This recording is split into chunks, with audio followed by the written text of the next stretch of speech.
Hola mis estimados empresarios millennials, soy Daniel Hernández, tu contador influencer. Hoy hablaremos de un tema que normalmente como emprendedores, como freelancers y como personas en general omitimos o no le damos la debida importancia. Y estoy hablando de fondos de ahorro para el retiro y pensiones. Y para eso tenemos hoy una invitada de lujo, la licenciada Laura Patricia Rodríguez Cárdenas. Ella es licenciada en Derecho, con maestría en Derecho Fiscal y Administrativo, directora de Why Not Consulting SC y conductora del programa Gira tus Finanzas. Hola Patti, ¿cómo estás? Bienvenida, muchas gracias por aceptar esta invitación. Platícame, ¿cómo estás? Daniel, estoy muy bien, muchas gracias, muy emocionada, muy contenta de estar contigo transmitiendo esta cápsula que como bien lo dijiste, pocas veces ponemos atención a estos temas en especial y qué bueno que estemos juntos para darles las mejores recomendaciones a tu audiencia. Muchas gracias, muchas gracias. Pues empezaremos hablando de algo que pasó en julio, que se hablaba de una reforma al sistema de pensiones de México, donde se piensa, dentro de los temas más importantes, pues reducir las semanas de cotización, aumentar paulatinamente las aportaciones patronales y que las aportaciones de gobierno se enfoquen más en las personas que obtienen menos ingresos. Pero algo que se está solicitando dentro de esta reforma es que se incluya a los trabajadores independientes, es decir, a las personas que no tienen un patrón, que trabajamos de manera independiente. ¿Y cómo nos afecta realmente esto, no? Porque no nos detenemos a pensar en ahorro para el retiro, pero quiero partir desde lo básico. ¿Qué es un fondo de retiro? ¿Qué es una pensión? ¿Y qué es una Afore principalmente? Que normalmente es lo primero que se nos viene a la mente cuando hablamos de esto. Son muchas preguntas, es un tema totalmente, de pronto es complicado, pero voy a tratar de resumirlo. Yo te diría, Daniel, que no podemos meternos a la reforma si nuestros amigos no conocen qué está pasando actualmente y qué pasó anterior a la ley que nos toca a nosotros. Entonces, yo distinguiría el tema del retiro en tres partes. Los primeros, que son aquellas personas que más o menos son mayores de 45 años, que les va a tocar una pensión por parte del gobierno similar al sueldo que tenían en los últimos 5 años. Estas personitas son aquellas que cotizaron al IMSS antes de 1997, antes del 1 de julio de 1997. Si estás bajo este supuesto que comenzaste a laborar registrado en el IMSS antes de esta fecha, te va a tocar una pensión o vas a tener derecho a una pensión cuando llegues a edad 60, 65 años de una cantidad promedio de tus últimos 5 años laborados. Es decir, Daniel, si la persona, por ejemplo, tiene 65 años, el IMSS va a ver cuánto ganó de sus 60 a sus 65. Si ganaba 10,000 pesos, esos 10,000 pesos van a hacer un cálculo, van a ver cuántas semanas cotizadas tenían y más o menos tendrás una pensión de aproximadamente esa cantidad, 10,000, oscilando entre los 10,000 pesos. Entonces, por un lado tenemos a estas personas. Por otro lado, tenemos a todas aquellas que cotizamos después del 1 de julio de 1997. Si tú ubicas, Daniel, por ejemplo, todos aquellos menores de 40 años, eso sí, ya no hay de otra, ya no hay vuelta, ya no hay ninguna otra opción. Todos aquellos que somos menores de 40 años nos tocó cotizar bajo esta ley. El 1 de julio de 1997 es muy importante porque ahí hicieron un cambio a nuestra ley en la cual dice que nosotros ya no vamos a tener esa pensión que tenían nuestros padres o nuestros abuelos. Nosotros, al momento de llegar a la edad 60, 65 años, nos vamos a jubilar o nos vamos a pensionar con el 30% de nuestro último sueldo. Es decir, si la persona ganaba 10,000 pesos, se pensionaría con 3,000 pesos. Entonces, es un abismo entre una ley y otra. Ahora bien, como hubo mucha afectación y una diferencia muy fuerte, los de la ley anterior, con 500 semanas cotizadas, es decir, con 9,6 años laborados, ya tenían acceso a esta pensión. Y todos los demás, todos los menores de 40 años, necesitamos 1,250 semanas, que esto es 24 años para tener acceso al 30% de nuestro último sueldo. Entonces, esa diferencia entre una ley y otra es importante que la podamos entender para que ahora sí te expliquemos qué va a pasar con la reforma. La reforma, Daniel, en julio justo salió la noticia, es una propuesta, todavía no se ha llevado a cabo nada, o sea, necesitamos revisar cómo va a quedar la ley. Sugiere que justo podamos disminuir esas semanas cotizadas, es decir, poder llegar de 1,250 semanas a 750 durante los próximos 10 años, porque paulatinamente irá subiendo hacia 1,000 semanas. O sea, para llegar de 15 años hacia 20 años. Y entonces esto va a provocar que más personas puedan alcanzar una pensión. Sin embargo, a pesar de que esta ley va a favorecer a muchas personas, no es la salvación, Daniel, no es lo único. Ya, o sea, lo que yo quiero transmitirles bajo este video, en esta grabación, es que no confiemos en que va a haber una reforma que nos va a dar los beneficios que tenían nuestros papás o nuestros abuelos. Eso ya no va a pasar. Nosotros vamos a tener que empezar a ahorrar para nuestro retiro. ¿Y dónde podemos ahorrar para nuestro retiro? Lo podemos hacer en las Afores o la podemos hacer en los fondos, en los fondos personales, en los planes personales de retiro. Entonces, así es como está el esquema, Daniel, en torno a las pensiones. Esto hablando solamente del IMSS. Eso es nada más hablando del IMSS. Muy abismal la diferencia realmente entre una pensión y otra, otro sistema de pensión. Y hablando del IMSS, sabemos que el IMSS es el que se encarga de recabar las cuotas. O sea, a través del IMSS es como normalmente se recaban las cuotas patronales, pero existe un régimen voluntario donde dice que nos podemos inscribir. Si nosotros no tenemos patrón y decimos trabajar de manera independiente y queremos empezar a tener este ahorro para garantizar una pensión, dice el IMSS, pues hay un sistema voluntario. ¿Cuándo o realmente cuándo conviene inscribirse en este régimen? ¿Realmente nos conviene o mejor optamos por un plan individual de retiro? Depende mucho. Si aquella persona que cotizó antes del 97 quiere inscribirse en el régimen voluntario, esto va a hacer que eleve el número de semanas y entre más semanas tenga, es mejor, la pensión va a ser mejor. Muchos me dicen, o muchos clientes de pronto de Wynot me dicen, Pati, es que yo ya tengo las 500 semanas. Pues mucho gusto, porque eso no te va a dar una buena pensión. Entre más semanas tengas de cotización, más grande va a poder ser esa pensión que te corresponde. Incluso, Daniel, he de comentarte que hay pensiones de hasta más de 60,000 pesos para aquellas personitas que trabajaron durante 35, 40 años, pero ¿cuántas personas trabajaron mucho tiempo en una empresa? Entonces, por supuesto que se puede tener una pensión. Entonces, si eres de aquellas personitas que les tocó la ley anterior para poder aprovechar su pensión, estaría excelente que pudieras entrar a un régimen voluntario. Eso, si trabajabas, estabas bajo esta ley y emprendiste.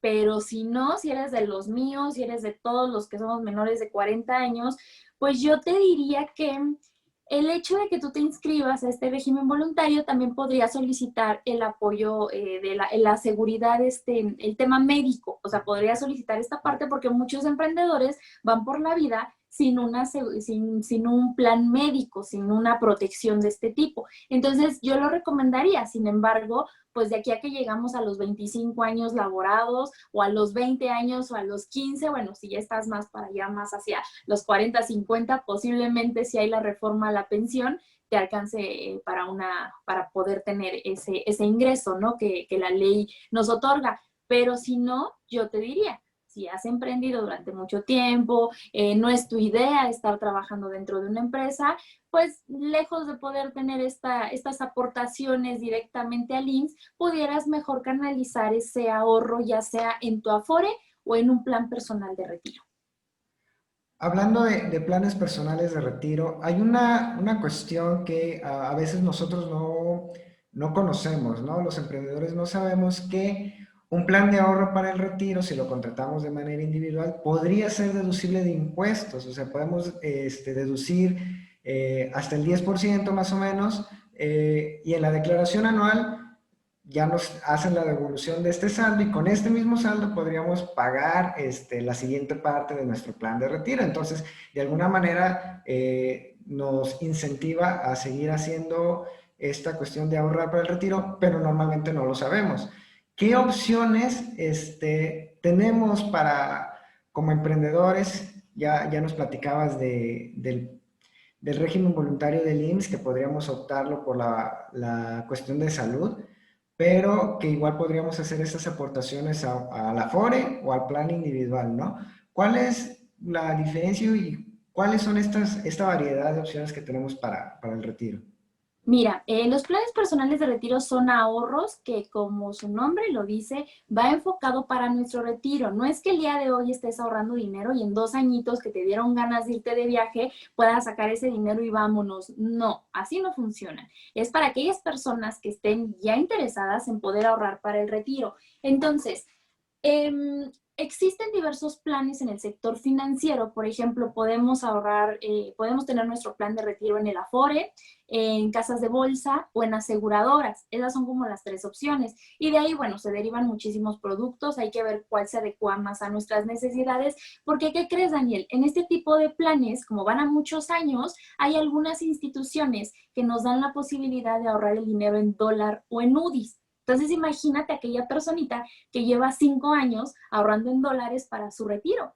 En el momento que esta persona llegue a los 60 años, pues va a tener ahí un monto bastante interesante. Entonces, es importante que ustedes puedan visualizar estas características que de pronto ofrecen los planes personales de retiro, pero básicamente consisten en que si, por ejemplo, yo el día de hoy a mi edad empiezo a ahorrar determinada cantidad año con año, como bien lo dijiste, yo puedo ahorrar, no sé, voy a hablar al aire, quiero ahorrar 2,000 pesos al mes, 24,000 al año. Entonces, 24,000 al año va a estar en mi plan. De ese plan, una parte, como bien lo señaló Daniel, puede hacerse deducible de impuestos. Y al próximo año, en el momento de la declaración, voy a tener saldo a favor, que ese dinero lo puedo utilizar nuevamente para el año que corresponde de mi plan. Entonces, voy ahorrando así durante todo este tiempo hasta llegar a los 65 años. Idealmente 65 años. Hay algunas empresas que te permiten ahorrar hasta los 55 o hasta los 60. Y llegando a esta edad, tú eliges si quieres tu dinero en una sola exhibición, te lo llevas.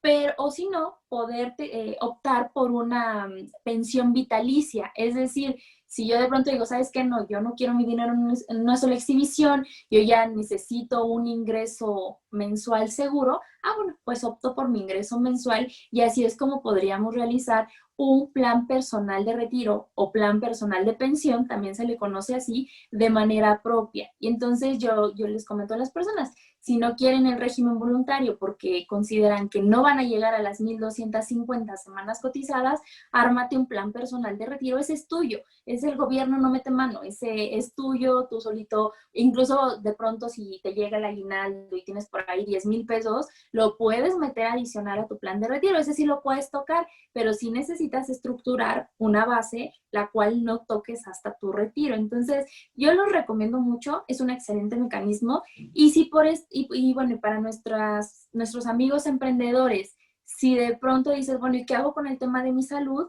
Amigos, están los seguros de gastos médicos mayores, que aquí Daniel no me dejará mentir, son deducibles de impuestos. Así es, son deducibles de impuestos, y muchas veces creemos que el plan de retiro y el seguro de gastos médicos es uno solo, y no, realmente podemos hacer la deducción por separado. Y aplica igual que en el fondo de retiro, ¿no? Tiene un margen de deducción el seguro de gastos médicos y lo podemos deducir y obtener esa deducción. Entonces, prácticamente, dependiendo de los montos, se vendría pagando solito, ¿no? O sea, Exactamente. Y además, Daniel, ¿cuál es el principal motivo por el cual la mayoría de nuestros amigos emprende? O sea, por ejemplo, ¿cuál sería una de las razones más fuertes por las cuales emprende una persona? pues normalmente emprenden pues para no depender necesariamente de un trabajo, y pues para generar su propio dinero, ¿no? Sus propios recursos. Pero principalmente es no depender de un trabajo. Pero a veces, por no depender del trabajo, nos enfocamos mucho en generar el dinero, en darle vida al proyecto, a nuestro negocio. Y como que hacemos de lado esa parte ay, ¿qué pasó con mi salud? ¿Qué pasó con mi retiro? Sin detenernos a pensar en que es importante empezar a tener ese guardarrito, ¿no? Porque, por ejemplo, casos como la situación que estamos viviendo actualmente, nos enfrentamos a una situación que nadie se esperaba, entonces, y muchos no teníamos como que este colchoncito para afrontar esta época de pandemia donde no estamos generando suficientes ingresos, ¿no? Ahora imagínate llegar a los 60 años y no tener dinero para vivir como uno quisiera, ¿no? Exactamente, Daniel. Además, yo siempre les digo a mis amigos, a ver, sobre todo a los emprendedores, si emprendes es porque quieres ser tu propio jefe. Tu propio jefe te daría prestaciones. Tu jefe te daría prestaciones. Entonces, si vas a ser tu propio jefe, necesitas generarte tus propias prestaciones. Entonces, es importante que puedas estar ahorrando para el retiro y que puedas estar cuidando el tema de tu salud, porque como bien lo dijiste, realmente nadie está exento y yo la verdad sí vislumbro que el tema de la contingencia nos ayudó muchísimo, a muchas personas les ayudó a hacer conciencia de lo que estaban haciendo mal en torno a sus finanzas personales. Ok, sí, realmente esto nos ayudó a cambiar la perspectiva respecto a cómo estamos manejando las finanzas, nuestros dineritos. Y pues toda esta información que nos estás proporcionando realmente es muy, muy valiosa. Ya nada más por último quisiera tocar un tema referente a personas que pertenecen o que se identifican dentro de la comunidad LGBT, dejando de lado el tema de diversidad sexual y todo esto, sino como un sector de la población que normalmente se ve afectado o discriminado, mejor dicho, y que siente que no tienen acceso a estos temas. Caso que pasa también, por ejemplo, con las mujeres que son emprendedoras, que todavía tenemos esa cultura que no les damos la importancia requerida y normalmente cuando estamos hablando de estos temas sienten que no tienen el mismo acceso a servicios de pensión, de seguridad social, porque la ley está en un periodo de transición para reconocer estos derechos, ¿no? A nivel nacional. ¿Qué consejos les podrías dar para que se empoderen, para que vean que no están solos, no están solas y que pueden acceder también a estos planes de retiro?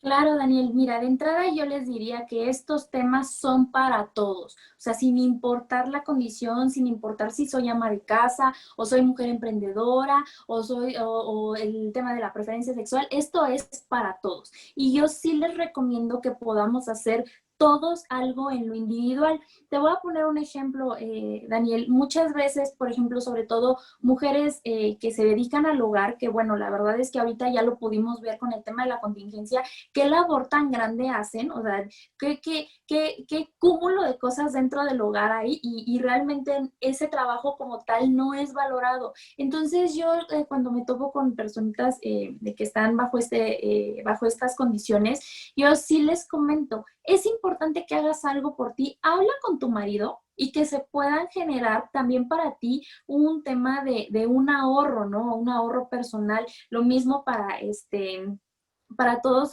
nuestros amigos, como tú dices, nuestra ley, yo no diría nuestra ley, nuestras instituciones están en un proceso de transición. Y no solo nuestras instituciones, Daniel, nuestra sociedad, como bien lo señalaste, creo que es más de sociedad y no tanto de ley o de instituciones. Si bien es cierto, tenemos derecho, hay un tema, por ejemplo, en las pensiones, cuando una persona es pensionada, si fallece, parte de esa pensión, un porcentaje de esa pensión se le podría pasar a su esposo, esposa, concubina o concubino. Entonces, en este caso, para aquellos estados que tienen el reconocimiento del matrimonio, del matrimonio entre personas del mismo sexo, debería también reconocerse esta parte, solo que muchas veces acuden al IMSS a hacer el trámite y les dicen que no. Entonces, digamos que sí, les están diciendo que no, pero de que se tiene derecho, entonces esto se podría ver a través de un juicio. Si bien es cierto, no va a ser tan rápido como lo sería hacer el trámite en el IMSS y que ya poder tener la pensión, posiblemente se va a llevar, vamos a tomar el camino largo, pero de que se tiene derecho, se tiene derecho. Entonces yo los invito a que justo no se queden con los brazos cruzados, aquellas personas que cotizaron antes de 1997, que ya tienen una pensión y que le quieren dejar esa pensión a su esposo, esposa, concubino, concubina, tienen derecho. Entonces, no se queden nada más ahí con los brazos cruzados, exijan sus derechos y creo que tanto personas voy a hablar a título personal, hemos tratado de poder de empoderar como tal, de transmitirle este conocimiento a las mujeres. Daniel también está haciendo su contenido y todo esto justo para que ustedes tengan información y saber qué hacer. Entonces, esto por un lado, no nos quedamos con los brazos cruzados, hay que seguir luchando por nuestros derechos. Estemos en la condición que estemos, si estemos en la comunidad o en la condición de emprendedores, mujeres del hogar, en la que sea. A final de cuentas, somos personas que tenemos derechos y tenemos que exigirlos. Eso por un lado. Y por el otro lado, hay algunas personas que de pronto me dicen, ay, Pati, pues es que yo quisiera armar un plan de retiro con mi esposo. Está padre, sí hay planes mancomunados o con mi pareja, está padre, pero yo te diría, trata de hacerlo por ti mismo. Si ahorita, por ejemplo, tienes 30, 40 años, falta muchísimo todavía, faltan muchos años para que llegues al retiro. Entonces, no sabemos qué pueda pasar en ese inter. Y no es que yo te eche la mala sal de que, ay, no, no va a trascender esa relación. No, más bien, si cada uno de ustedes hace algo, llegando a la vejez, tendrán dos, o sea, dos planes, tanto el del esposo o el de tu pareja, como el tuyo. Entonces es más. Sí está bien compartir, pero yo te diría que en el caso del retiro, cada quien haga lo suyo. Y si en el inter pasa alguna situación, pues cada quien se lleva su plan. Y si siguen juntos, pues a compartir esta parte. De todos modos sería pues más dinero, ¿no crees, Daniel? Así es, porque algo que de lo que acabas de decir que me llamó mucho la atención, sí, no importa la condición en la que estés, la situación en la que estés, porque al final de cuentas a todos nos va a llegar el tiempo, ¿no? Entonces hay que verlo desde la perspectiva de qué voy a hacer con mi futuro. Hace poquito vi un video que hablaba sobre agarrar el sartén del mango, agarrar las riendas de tu vida. Y eso que platicas de que no pienses en la otra persona, sino que pienses en ti, más que no es una cuestión de egoísmo, sino que se trata de una cuestión de qué voy a hacer yo con mi futuro, qué voy a hacer con mi vida, qué tipo de vida quiero cuando yo tenga 65 años, ¿no? 60, 65 años. ¿Cuánto es lo que yo quiero tener para poder vivir? Y creo que eso lo tenemos que analizar todos. Como bien dice, seamos emprendedores, seamos de la comunidad, sean amas de casa, no importa. Creo que esa es una cuestión muy importante, empezar a planificar esto como un estilo de vida para la vida que queremos, ¿no? Exactamente, Daniel, exacto, tienes toda la razón. Y además también me gustaría antes de terminar la cápsula tocar un punto muy en específico, ¿no? No, realmente ya ahorita, ¿qué va a pasar? ¿Por qué doy el consejo de que pienses en ti? Como bien lo dices, no es ser egoísta, pero necesitamos empezar por uno para después apoyar a los demás. Si yo no pienso por mí, si yo no planeo mi futuro, ¿qué va a pasar? Mis hijos se van a tener que hacer cargo de mí. Entonces, eso quiero, realmente eso quiero que mis hijos, o sea, igual y mis hijos son muy buenas personas y todo y se harán cargo de mí con mucho gusto, pero creo que no es lo más adecuado. Y ahora, eso por un lado. Y por otro lado, el mundo se está tornando, nuestra sociedad, por lo menos he podido ver, incluso de mis amigos muy cercanos, hay quienes no van a tener hijos, no quieren tener hijos, no es de su interés el tema de tener hijos, ¿no? Llámese, por ejemplo, las personas de la comunidad o en general hay personas que no quieren tener hijos. ¿Qué va a pasar entonces en el retiro? Vuelvo al mismo. Incluso se necesitaría un, un monto que nosotros tengamos para igual pagar alguna estancia. Tengo una amiga que tiene un como asilo, sí es un asilo, es una casa para donde cuidan a personas con Alzheimer y problemas de Parkinson, Alzheimer y como todo esto. Y entonces, pues aproximadamente la mensualidad de estar en esa estancia es de 25,000 pesos. Entonces yo muchas veces digo, hay que pensar, o sea, si de pronto dice, ay, Pati, falta mucho, hay que pensar qué vamos a hacer, porque necesitamos ir planeando desde ahorita. Uno, si tengo hijos, ¿qué va a pasar? ¿Ellos me van a cuidar o no me van a querer cuidar? No podemos estar dependiendo. Y si no los vamos a tener, ¿qué vamos a pagar o cuáles son los cuidados de los cuales nos vamos a llegar? Entonces, es por eso que siempre les digo, piensen en uno mismo, no tanto por egoísmo, sino que puedan pensar, porque si pienso en mí y estoy bien yo, posiblemente mi familia o ya sean mis hermanos o mis hijos en su caso, pues creo que el pensar en mí estoy pensando en ellos. Así es, y como bien lo dices, para llegar a los 25,000 mensuales, ¿cuánto tengo que empezar a ahorrar desde hoy, no? Entonces, creo que nos dejas hoy con una gran enseñanza y los invito a toda la audiencia que si no se han detenido a pensar en esta cuestión de ahorro para el retiro, empiecen a planificar, empiecen a ver las opciones que tienen. Si necesitan alguna asesoría, creo con gusto se pueden acercar a un servidor y creo también pueden acercarse contigo, Patti. Por ahí vamos a dejar también tus redes sociales y tus contactos para que puedan platicar contigo, asesorarse y ver qué pueden hacer para garantizar una pensión digna en el futuro. Exactamente, Daniel. Daniel, agradezco mucho el que me hayas invitado, el interés de poder difundir a las personas esta información, que poca información hay en redes sobre esto. Entonces, yo te invito a que si tienes alguna duda, algún comentario, con todo gusto, Daniel y yo podemos allegarte de más información para que empieces a estructurar ese plan que se va a necesitar para tu vejez. Pues muchas gracias, Patti, por compartirnos todo este conocimiento y al auditorio, pues nos vemos en el próximo video. Que estén muy bien. Saludos cordiales. Hasta luego.